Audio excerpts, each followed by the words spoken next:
Two Shiite leaders wrestling for political power. On the left, influential cleric Muqtada al-Sadr, and on the right, his longtime rival and former Prime Minister, Nouri al-Maliki. Iraq's political crisis goes back to elections held last October. Sadr's coalition, the Sadrist movement, became the largest faction in parliament, winning 73 of the 329 seats.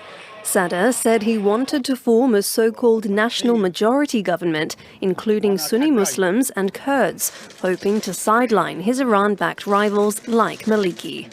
Ultimately, negotiations failed to produce a new government, prime minister and president. Then, in June, after 8 months of impasse, Sadr withdrew his lawmakers from parliament in a bid to end the deadlock.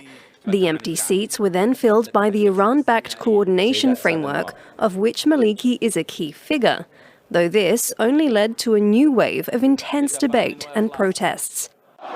By the end of July, tensions reached boiling point.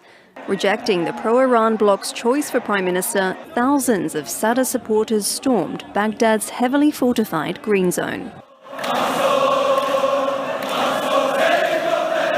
The protesters occupied Parliament for almost a week, but are still staging sit-ins of the gardens around the building.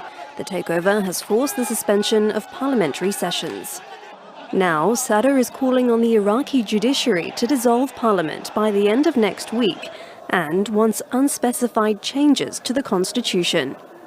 I call for an early and democratic election after the dissolution of Parliament. The judiciary says only lawmakers can vote to dissolve the legislature.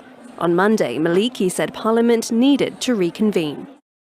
Neither the dissolution of Parliament nor the change of the regime nor early elections will be possible without the resumption of parliamentary sessions. Because Parliament has missed the constitutional deadline for forming a government, what happens next is unclear.